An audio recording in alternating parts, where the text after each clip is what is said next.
Would you believe me if I told you parasites have a bright future in modern medicine? No? Well, hear me out for just a moment. Our story begins with Crohn's disease and some attempts to cure it with parasites. You may be surprised how clever this is. Watch till the end to find out. This is a tale of parasites, bowels, and bravery. Here we go. Usually, when biologists try to use parasites for therapeutic purposes, their focus is solving autoimmune disorders. An autoimmune disorder is a condition in which antibodies attack a body's own cells. Simply put, it's when the immune system starts friendly firing. A prime example is Crohn's disease. This disease occurs when an excessive immune response in the digestive tract causes chronic inflammation. It's actually a type of allergic reaction. However, Crohn's disease, cured by parasites. The first whisperings of this idea are from the hygiene hypothesis. The hygiene hypothesis proposes that as humans began living in more sanitary environments, our immune system no longer had to deal with many of its former enemies, gut parasites, microorganisms, etc. Thus, for lack of action, the immune system would start attacking the cells of its own body. The result is a higher frequency of autoimmune disorder patients. This hypothesis is no quasi-scientific theory. Papers discussing the subject are consistently being published, and many scientists concur with the idea.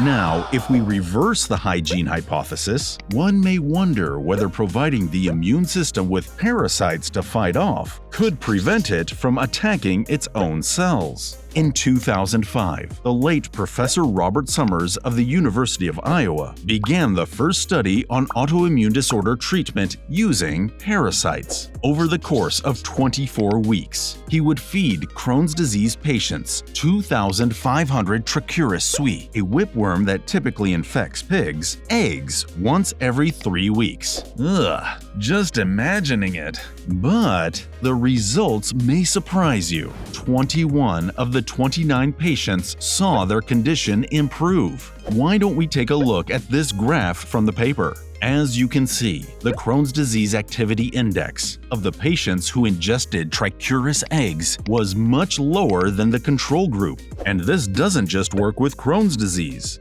Professor Summers did a follow-up experiment where he fed Trichuris eggs to 30 ulcerative colitis patients. 13 experienced symptoms of improvement. You might be wondering what process these eggs go through to help treat autoimmune disorders. Now, while we aren't 100% clear on what's going on here, scientists suspect that the parasites activate regulatory T cells, which can suppress the immune system. In a word, the parasites suppress the immune system, preventing the body from hurting itself. The selfish behavior of the parasites were applied to the treatment of autoimmune disorder. Interestingly ironic. This raises the question, however. Is putting a parasite into our bodies safe?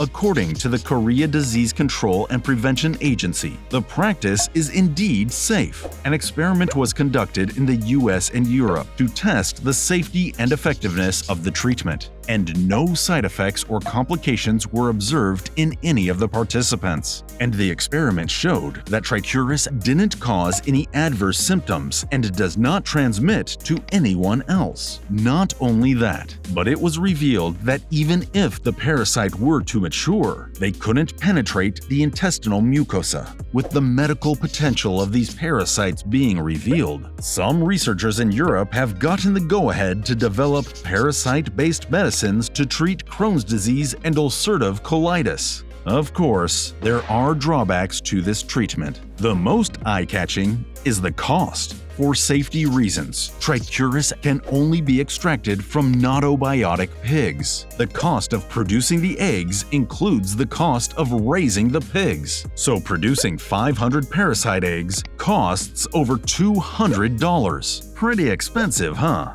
A side time. In truth, this isn't the first time parasites have been employed in the medical business. A parasite called tertian malaria was used to treat neurosyphilis, an infection that affects the brain. Amazingly, the person who found this, Julius Wagner Jauregg, received the Nobel Prize in Physiology and Medicine.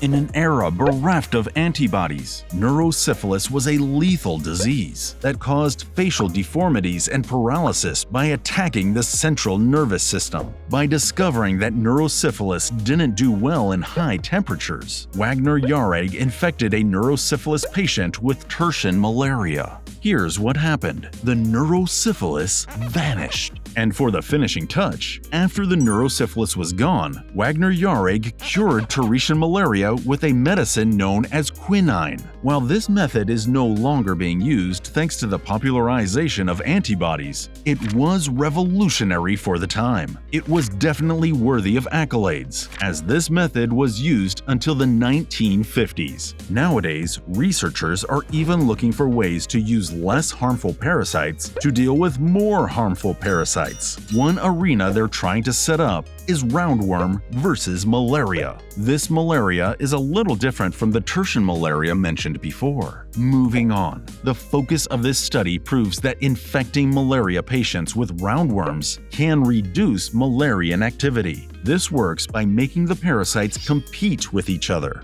Back in 2006, there was a village in Madagascar which experienced a double epidemic of both malaria and roundworm. The villagers were divided into two groups. One received treatment for both roundworm and malaria at the same time, while the other group only received treatment for malaria. Astonishingly, the group that received the additional treatment for roundworm had a much higher rate of reinfection. This meant that being infected with roundworms could reduce one's chance of being infected with malaria. How did you feel about parasites just a few minutes ago? Do you feel like all they do is prey on our bodies? Maybe because we've been so accustomed to judging these fascinating creatures from a single perspective. Perhaps in the future, the word parasite will no longer refer to a creature we despise, but rather a creature we live with in symbiosis, a friend. Science is a window to the world, and this has been Science Dream.